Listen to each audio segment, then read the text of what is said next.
Welcome to Twisted Truths, where betrayal meets brutal payback, and where the most unexpected twists expose what people are really capable of.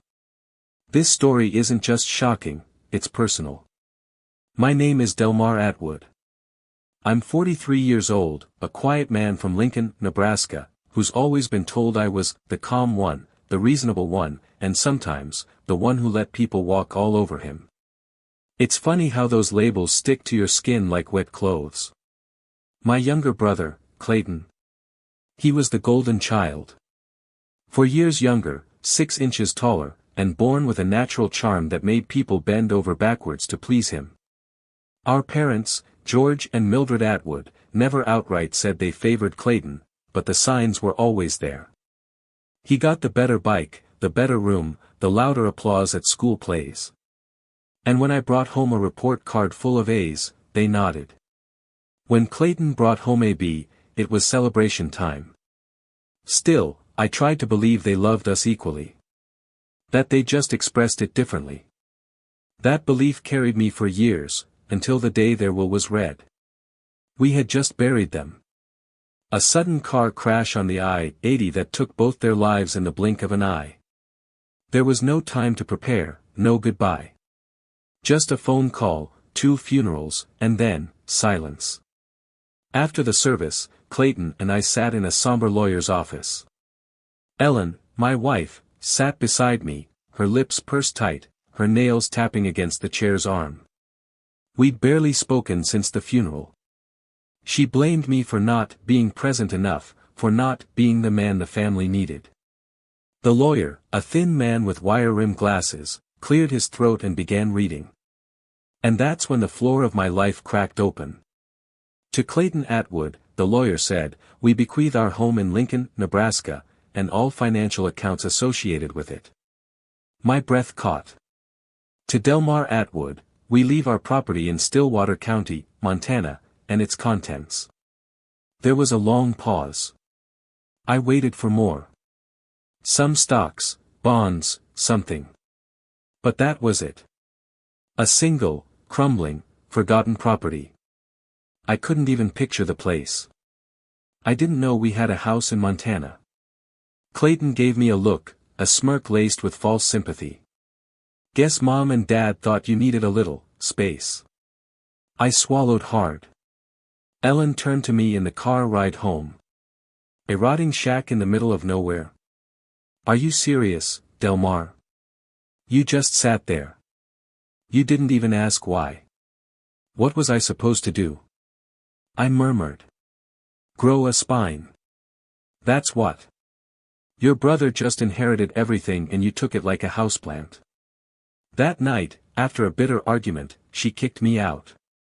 Said she needed space from a man who doesn't fight for what he deserves. I left with a duffel bag and the keys to a house I'd never seen. As I drove west, crossing into Montana, the sky turned gray.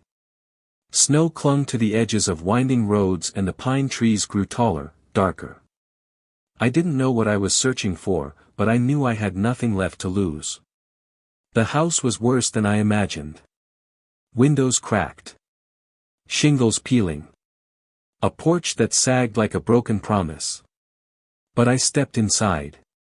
And that was when everything began to change. The house smelled like time had given up on it.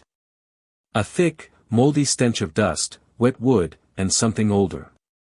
I had to shoulder the door open, hinges groaning like they hadn't been moved in years. The floorboards whined under my boots as I stepped inside, flashlight in hand. No furniture. No signs of anyone having lived here for decades.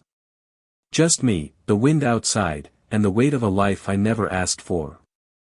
I sat down on an overturned crate in the corner of what might have once been a living room.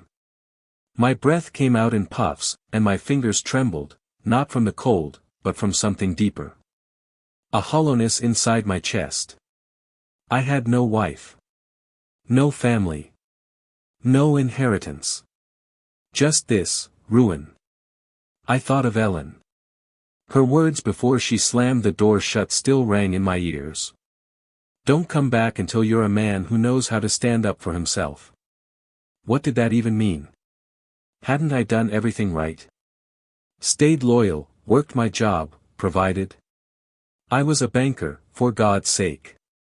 I balanced other people's money with meticulous care. But apparently, I couldn't balance my own worth. And Clayton?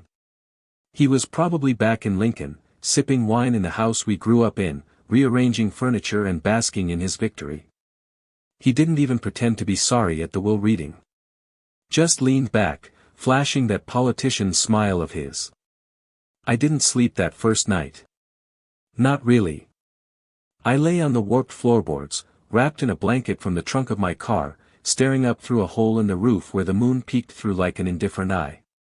I was angry. Not just at my parents for the will. Not just at Ellen for leaving. But at myself, for letting it all happen. For always being the quiet one. For believing that goodness alone would protect me. The next morning, I explored the rest of the house. Room by room. Each step deeper into the past. I found old newspapers from the 1970s, rusted nails and cracked walls, and family photos so faded I couldn't make out faces. And then, in a back hallway I nearly missed, there was a door. An odd one. Solid oak, unlike anything else in the house, with intricate carvings, eagles, rivers, and suns. My stomach twisted. None of the keys the lawyer gave me worked in the lock. But something told me not to stop. I felt along the edges and found a loose panel near the base. With some effort, I pried it open, and behind it was a crawlspace. Narrow, dark, and cold. I hesitated. But then again, what did I have to lose? I squeezed through the gap, dragging the flashlight ahead of me. My knees scraped against the wooden floor. Cobwebs clung to my face. And then I emerged. A hidden room. Like something out of a dream, or a nightmare. Shelves lined with old vases and bundles of embroidered hides. A headdress, its eagle feathers preserved with reverence. A chest in the corner carved with a howling wolf under a crescent moon. I knelt before it. My breath hitched. My fingers trembled as I opened the lid. Inside, wrapped in cloth and sealed with leather straps, was a journal. Heavy. Thick. Bound in worn deer hide. I opened the first page. To those who carry the blood of the Lakota, preserve and cherish. Below it. Joseph Atwood, August 15, 1947. My grandfather. And suddenly, it hit me. This house wasn't worthless. It was hiding something sacred. Something my parents never spoke of. Something they buried, maybe to protect us. Maybe to forget. Tears welled up in my eyes. I ran my fingers over the words, the handwriting stiff with age. I wasn't just some second-rate son with a busted house and a broken marriage. I was the descendant of a people whose story had been buried in this house, and maybe, just maybe, my grandfather had left it here for someone like me to find. For the first time in days. I felt something stir. Not hope exactly. But something close to it. A thread. And I knew I had to follow it, no matter where it led. I sat in that hidden room for hours, the only sound my own breath and the soft crackle of aged paper. Every word in my grandfather's journal felt like a whisper across generations, a voice long silenced, finally breaking through the weight of dust and time. Joseph Atwood, my grandfather, was a name I'd barely known. My parents rarely spoke of him, and when they did, it was in short, vague phrases. He was a quiet man. Worked hard on a ranch. Kept to himself. But this journal, this wasn't a quiet man. This was a man full of passion. Anger. Love. Pain. He wrote of his father, my great-grandfather, named Wakanthenka, which I remembered from school meant, Great Spirit, in Lakota. He had been a proud warrior, a keeper of sacred rituals, a protector of tribal history. And when the U.S. government took more land, when reservations shrank and sacred sites were bulldozed, he chose to hide what couldn't be taken, the soul of a people. Joseph continued his father's work. The house in Montana, it turned out, was built not just as a home, but as a sanctuary. The room I now sat in had been constructed by Joseph himself to preserve these relics of the Lakota, each item infused with story, memory, and blood. A clay pot painted with elk and stars. A pipe wrapped in rabbit fur, used during peace ceremonies. A pair of hand-carved children's moccasins with intricate beading in the colors of the four directions. And then there was the headdress. Eagle feathers. Pristine. Sacred. My hands trembled just looking at it. I didn't dare touch it yet. My grandfather's journal told stories I'd never heard. Of ceremonies under full moons. Of songs sung in mourning. Of a culture nearly erased, but never lost. He wrote of my father, George. How George turned his back on the old ways, ashamed of being different in a white man's world. How he moved to Lincoln and never came back. How he married my mother, Mildred, and raised 2 sons, neither of whom knew the truth. But Joseph, he never stopped believing one of us would return. In one passage, dated just weeks before his death, he wrote, "If you find this room, my grandson, know that blood is not weakness. It is memory. It is duty. You may have been raised far from the drum, but the beat still echoes in your chest. Don't sell this house. Don't sell this history. Protect it. You'll know why." I wept. Truly, wept. Because for the first time in my life, I didn't feel like a mistake or a disappointment. I felt chosen. I spent the next few days in silence. Reading the journal. Cataloging every artifact. Treating each item with reverence. I didn't call Ellen. I didn't think about the Lincoln House or my job at the bank. I stayed. I let the land speak to me. The pines. The creaking of the old wood. The wind that howled like a voice too long buried. On the 5th day, I made a call to Tom Russell, an old college friend who became an archaeologist at the University of Montana. I didn't tell him everything. Just said I'd found something in an old family property and needed his opinion. Tom arrived the next morning, and the moment he stepped into the hidden room, his jaw dropped. "Delmar, this is sacred ground." He moved slowly, almost bowing as he approached the headdress. His fingers hovered inches away, reverent. "This collection, it's priceless. These are Lakota artifacts untouched by museum hands, unsullied by private collectors. This is a cultural goldmine." I stared at him, unsettled by his excitement. "They aren't for sale, Tom." He blinked. "I didn't mean, well, I mean, some museums might offer millions." "No." He paused. All right, I get it. But Delmar, you can't keep this to yourself. This needs to be preserved properly, protected. Catalogued." He offered to connect me with cultural experts and tribal historians. I agreed, but on my terms. This wasn't going to be locked away in glass. It needed to live. As Tom drove off, I sat on the porch and looked out at the wild stretch of land beyond the house. My grandfather had kept these items safe for decades. Now, it was my turn.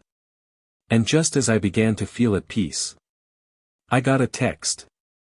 From Clayton. "Heard you found something interesting up there. Might drive up for a visit." My stomach turned to ice. How did he know? And why was he suddenly interested? Something told me he wasn't coming for family bonding. He was coming for the one thing he never thought I'd have. Power. I stared at the message from Clayton like it was a ticking bomb. "Heard you found something interesting up there. Might drive up for a visit." Interesting. That's what he called it. Not sacred, not important, not even curious. Just interesting. I could practically hear his smirk behind the screen. I knew how my brother operated. He didn't make long drives unless he saw something to gain. And if word had already gotten to him, it meant Tom had talked to someone who couldn't keep their damn mouth shut. That night, I didn't sleep. I sat in the secret room with the artifacts, lit only by candlelight, trying to steady my mind. Clayton didn't know what he was dealing with. These items weren't buried gold or old baseball cards. They were sacred objects, symbols of a legacy he had no right to touch. But he wouldn't care. To Clayton, everything was a transaction. If he couldn't own it, he'd find a way to control it. Or destroy it. I knew I had to act. For the first time in my life, I wasn't going to wait for someone else to make the first move. I was going to protect what was mine. What was my grandfather's? What was ours, our tribe's? So I began planning. Step 1, Legal fortification. The next morning, I called a local attorney, Angela Red Feather, a Lakota woman recommended by one of the tribal elders Tom had connected me to. I told her everything. When I finished, she said, "Delmar, this isn't just a property matter. This is cultural preservation. And if what you're saying is true, we need to get these artifacts formally recognized and registered under tribal heritage laws." We began drafting paperwork immediately. A will verification to affirm sole ownership of the Montana property. A heritage preservation trust to assign the artifacts to a protected cultural foundation. A motion to file with the Montana Historical Registry to make the house legally untouchable. It wasn't just about protecting the house, it was about removing it from Clayton's reach forever. Step 2, Public interest. I contacted a local journalist, Camila Moreno, who specialized in indigenous history and cultural recovery. I invited her up to Coldwater. She arrived 2 days later and gasped when she entered the secret room. "This," she whispered, "is going to change everything." We spent hours going through the artifacts, recording video interviews, and filming the house's restoration process. I didn't want attention for myself, I wanted protection. And nothing deters a greedy thief like 1,000 eyes watching. I told Camila to hold the story until I gave her the green light. Step 3, Community support. Samuel Black Elk returned, bringing with him several respected members of the Lakota community.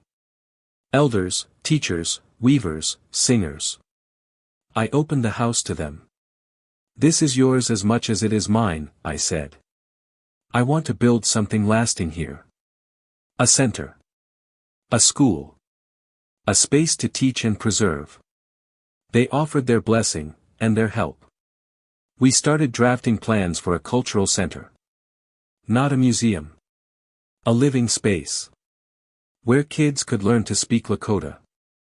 Where traditional foods could be cooked. Where history could be sung and danced and spoken, not sealed behind glass. And then Clayton arrived. He pulled up in a shiny black Escalade, sunglasses on, smile gleaming like a plastic politician.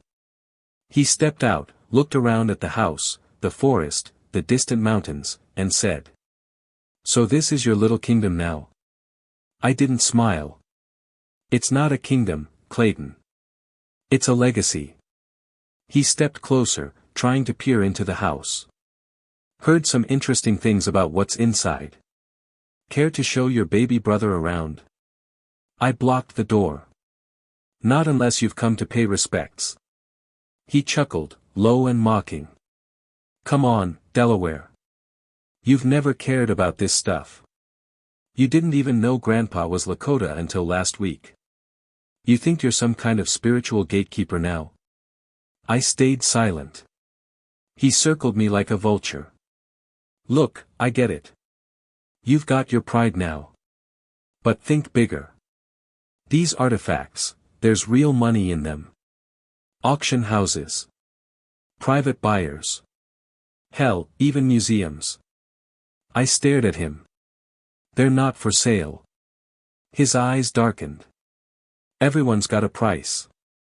You're just too dumb to know yours." He turned and walked back to his car. Before slamming the door, he looked at me and said, "You're going to regret this, Delmar. I promise you that."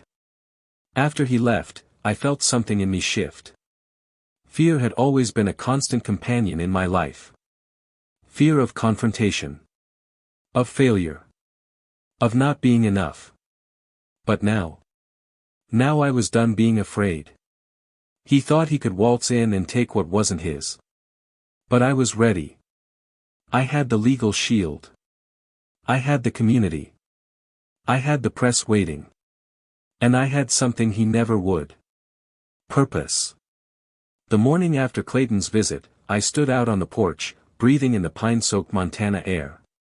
The sky was sharp blue, and for once, I felt like I wasn't just existing, I was standing for something. The old me would have shrunk under the weight of Clayton's threats. But that man. He didn't live here anymore. Inside, the cultural center plans were moving fast. Rose White Deer had arrived earlier that week with a small group of young women learning traditional weaving. They set up looms in what used to be the dining room. In the back, Thomas Redhawk was teaching 2 kids the Lakota words for mountain, son, and brother. It wasn't just a house anymore, it was alive. Still, I knew the peace wouldn't last. Clayton wasn't a man who liked to lose. And 2 days later, the blow came. A thick envelope arrived by certified mail, his lawyer's name embossed in cold black lettering. Notice of civil action, petition to partition estate and claim ownership of cultural holdings. He was suing me. Claiming the will was ambiguous. That our parents meant for us to share both properties.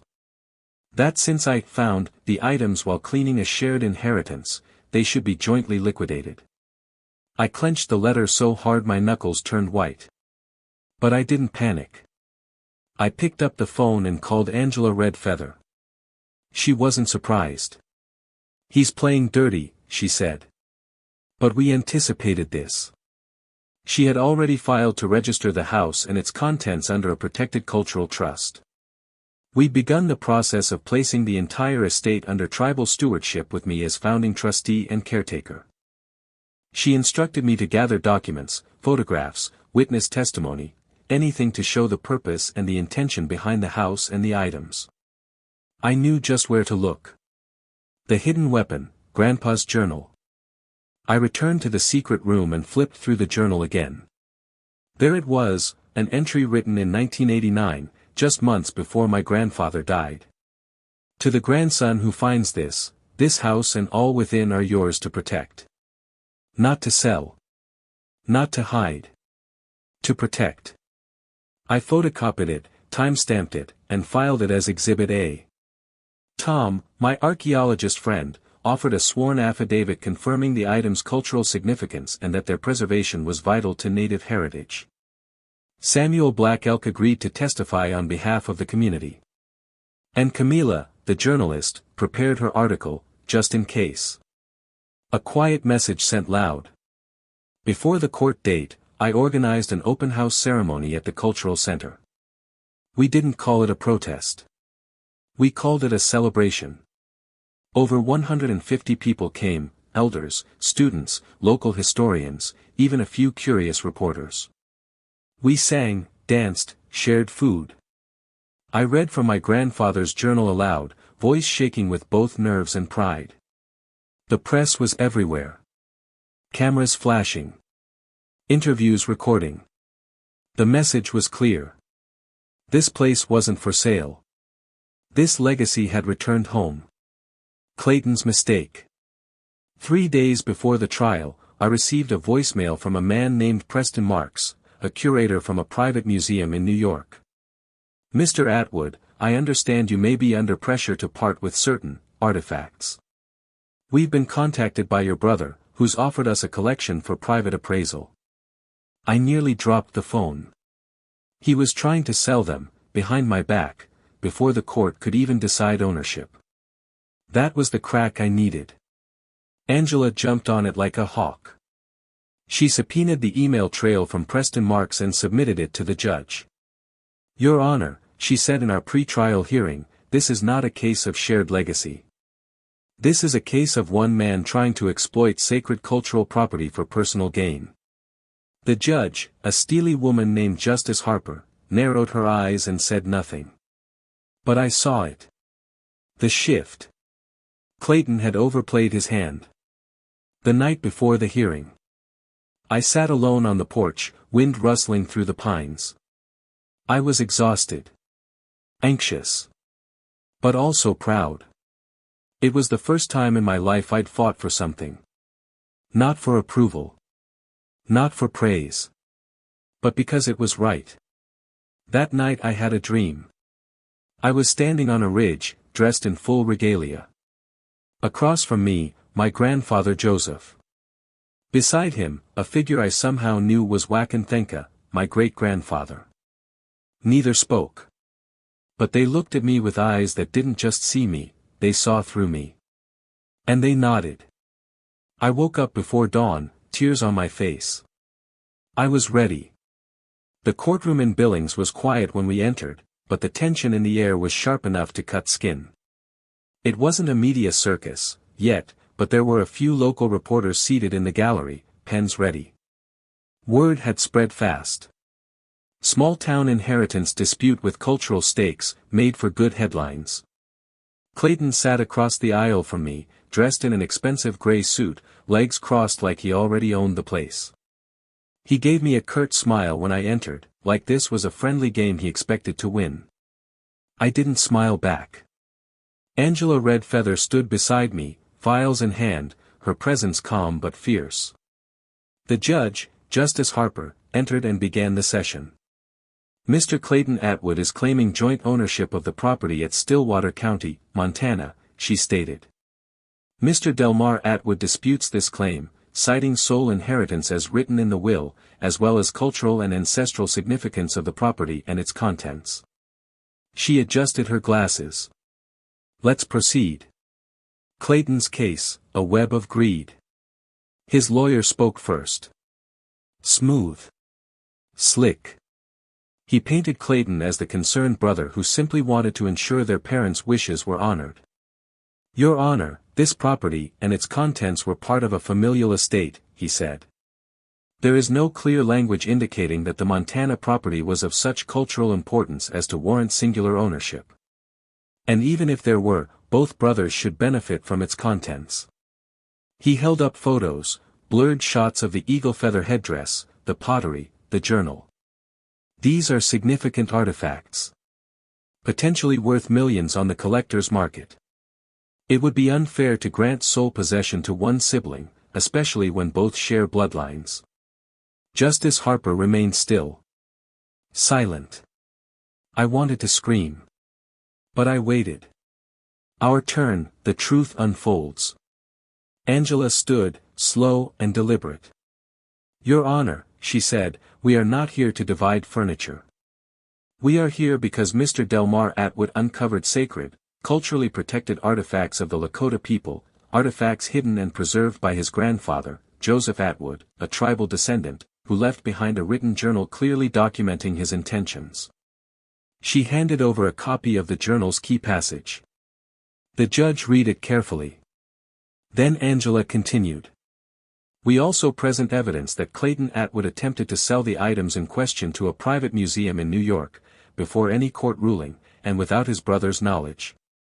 Angela handed over Preston Mark's affidavit and the subpoenaed email trail. That was the first time Clayton's smug look broke. His jaw stiffened. Justice Harper slowly looked up. Mr. Atwood, were you planning to sell the collection before the court had ruled ownership? Clayton's lawyer tried to intervene, but she silenced him with a glance. I'm waiting, Mr. Atwood. Clayton shifted in his seat. I was exploring options. That's not illegal. But it does speak to intent, she said coldly. Continue, Ms. Red Feather. Angela nodded. We also have video footage of Mr. Delmar Atwood's Cultural Center, already open and operating. Witness statements from local tribal elders. Photos of community classes being held. These artifacts aren't being hidden or exploited. They're being honored. And then came the twist that changed everything. Angela reached into the file and pulled out the sealed letter I hadn't known existed.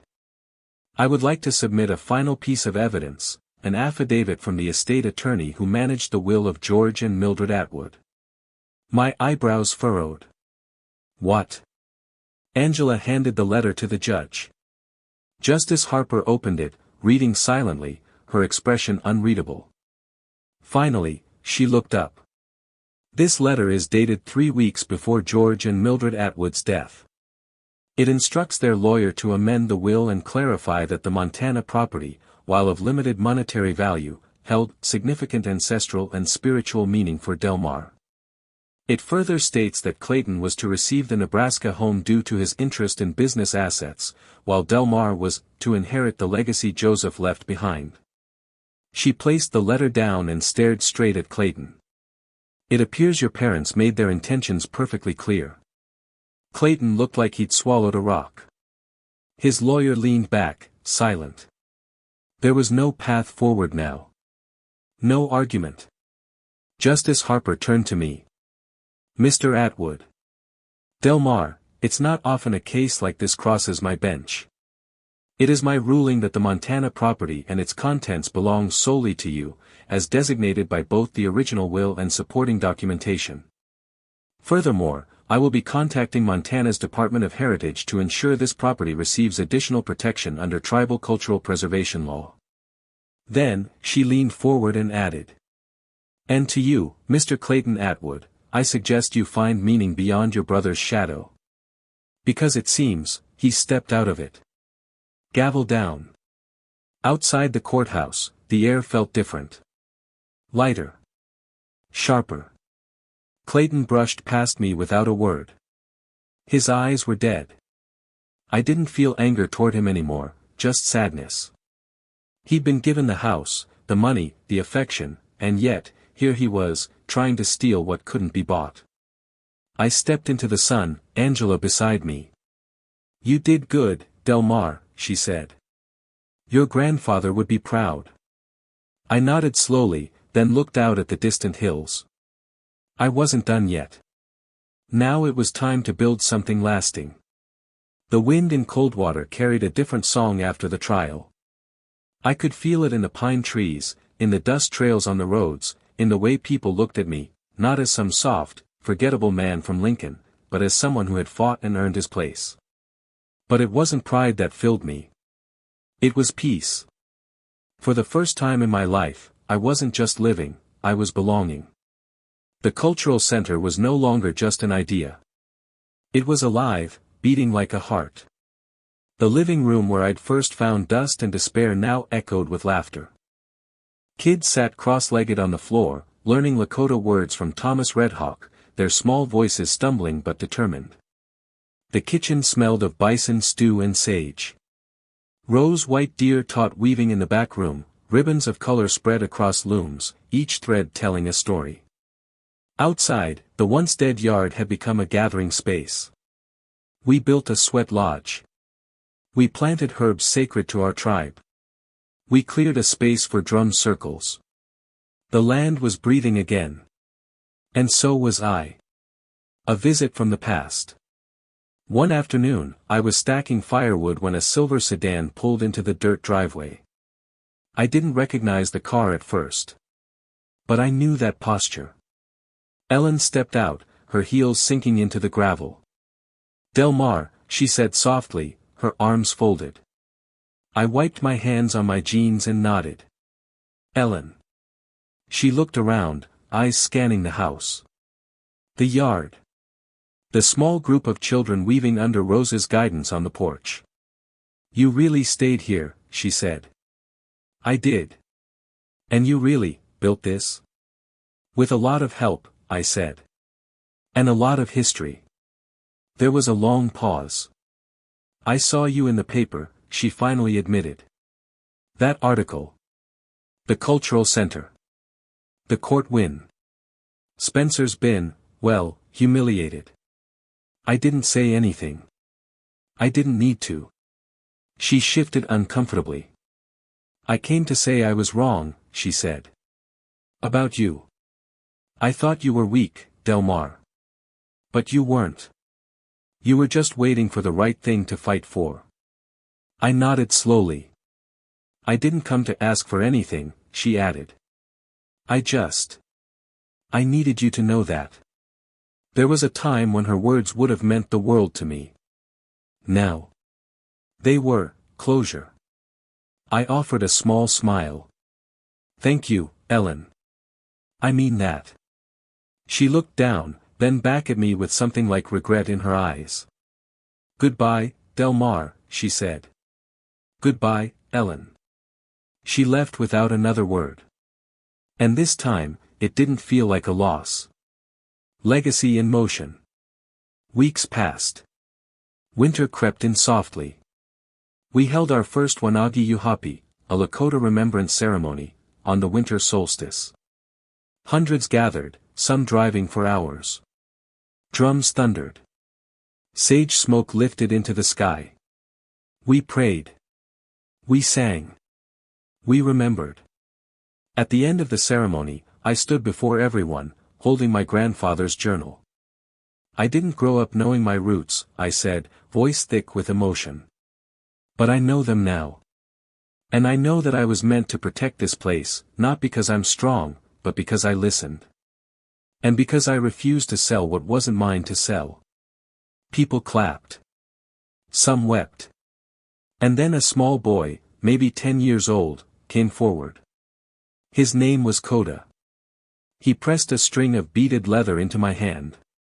For you, he said. So you don't forget. I crouched down, tears already forming. I won't, I whispered. I promise. A new chapter. Months later, the Cultural Center received national recognition. Grants rolled in.